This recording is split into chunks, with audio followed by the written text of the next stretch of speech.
jersey and number? Yeah, this is amazing. I didn't see it coming, and just got probably 2 weeks ago. They told me about this, so it was very special to come back here just to be with my friends and family and just try to raise some money for the baseball team. And next thing you know, they're telling me my number's going to be retired here, and it's just such an honor. I mean, this university has given me so much in life, and I'm forever, thankful for everything they've done for me. You couldn't have imagined this was coming, recruited by only Butler and UC, and UC was at the last minute. I mean, forget the college career, to have the big league career you had, you couldn't, like I said, couldn't have seen this coming. No, I mean, people ask me that. You always dream as a kid. You always have visions. And when I was on the field out here at Johnny Bench Field, I mean, it was just about going out and having good games and being with my teammates and playing hard. And then, you get drafted and you go down the minor leagues, and you're just trying to get to each level going forward. So for me, it was all about just that day, that level, and just trying to get to the next. And then, once you get to the major leagues, there's only one level to go after that. It's just make the All-Star team and win World Series. And, I was just so fortunate to be able to do that and have so many great teammates along the way that helped me do that. Well, you did that, and you did it in a place where they didn't exactly win a lot of World Series. Right, yeah. And to be a part of that, breaking that curse, the whole thing, and do it twice in a 4-year period, very special. Yeah, it was a very, 2004 was absolutely amazing. This town was electric. Sports were an all-time high. I mean, in Boston, all the championships were being won. Every major sport in that town has won a championship, which is pretty special. So I was very fortunate to get drafted by the Boston Red Sox. The goal in life was always to be a Cincinnati Red, but that didn't happen. And, in life it's funny. Things, you don't know what's going to happen. So you just got to, think and hope for the best. And for me, it was just trying to get with one of 30 teams. And lo and behold, it was Boston. What was the influence here? When you think about UC and what you got out of this place, what do you think you carried past Clifton? Well, I think there's a lot of good people along the way here, a lot of good friends, a lot of good, coaches and, whether it be administration people here that taught me a lot about how to just work hard and just keep dreaming. Never stop dreaming, never stop trying to achieve your goals. And I think at this university they do a great job of making you believe in yourself and making you believe that you have a bright future ahead of you, and that's what they did. Do you realize the rarefied air when it comes to retired jerseys at the University of Cincinnati? I mean, have you had a chance to research it, or do you know about the retired jerseys at the University of Cincinnati? I only know the baseball retired jerseys. Yeah, so I only know the baseball, and yes, the two men that are retired right now, that are as of tomorrow. They're pretty huge deal here at this university. Ed Jucker being, a big name in basketball and in baseball too, and Glenn Sample being another big figure here. And just those two, I mean, it's very humbling. These two guys are legends here at UC, and they were here for a long, long period. I was here for 4 years, so it's pretty remarkable to be able to be put in the same sentence with these guys. Kevin, I know it's been a while, but is there a story that sticks out to you from your time here, something maybe off the wall that you recall from your time here? Wow. That's that I'm able to share on air. It's something we can air tonight, maybe. Yeah. No, I mean, I think it was going to all the events and just all the athletes here. I mean, there's so many friends I had from soccer to basketball to football.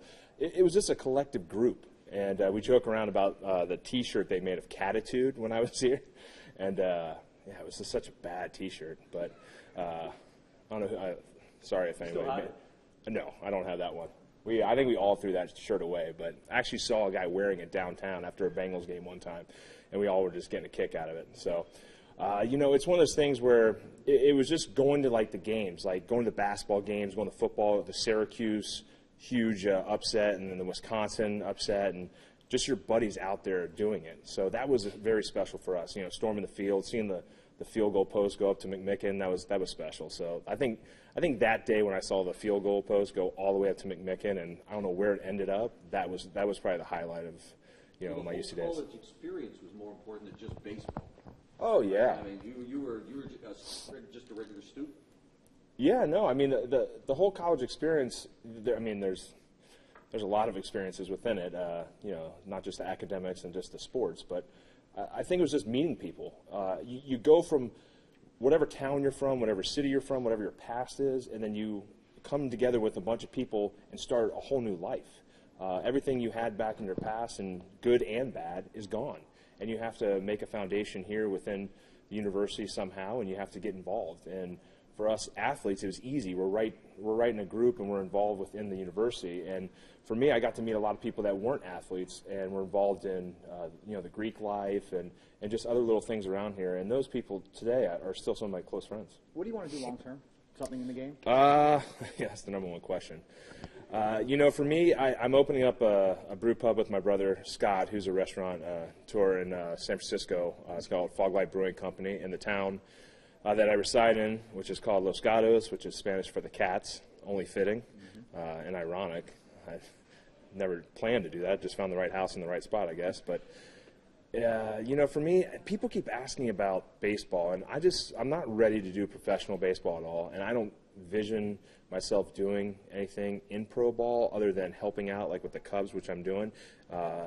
It's just, I love my family, and not to say that people that are in the sport, but it's a lot. It's a grind. You're away from your family a lot, and for me, I want to dedicate these pivotal years of my children's lives to them, and not to what I would like to do in life. Well, you better tell the Reds fans now why you're working for the Cubs. I'm guessing it's a Theo connection.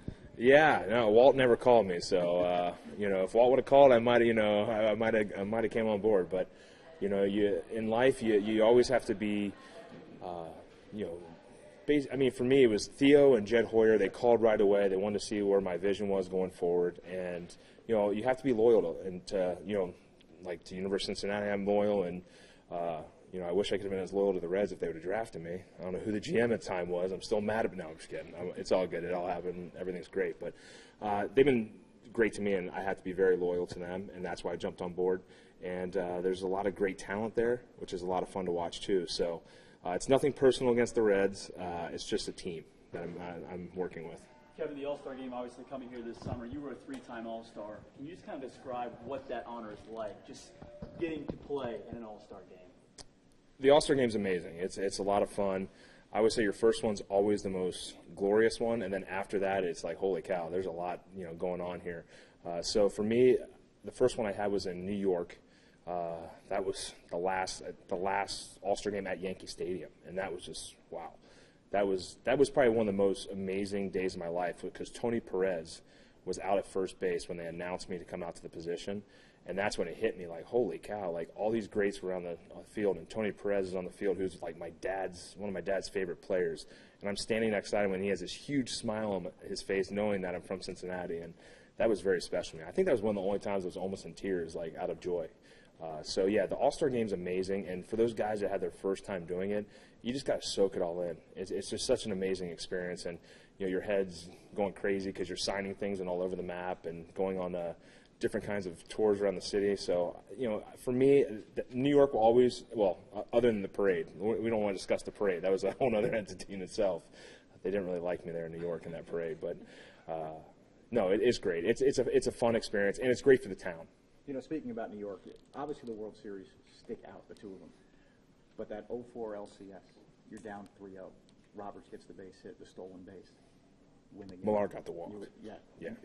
We can't throw that one out there. Well, the whole thing. Yeah. And then you win 4 straight, and it's against the Yankees, where you didn't have a good history against them. So, does that kind of define everything you've done? Obviously, like I said, the World Series stick out for themselves. Well, for me, I was just a cheerleader in that ALCS. I was a rookie in that season. So for me, I just sat back and watched, and it was fun. I learned a lot, and basically in that series and all the experiences along in 04 really helped me to be the player I became later on, because these guys taught me everything and showed me how to be a good ball player and how to be a respectful ball player. So I owe a lot to that team, and just all the nostalgia of the Red Sox and Yankees and the rivalry and all that, it went to a higher level when we were there. It's kind of died out a little bit, but it's a special series, and that Game 6 and Game 7 in New York I'll never forget, and actually celebrating and partying in the locker room. It was just, there's not much room in there if anybody's ever been in that locker room. So the cork, they ripped it all down, but the corks were stuck in the ceiling, and it was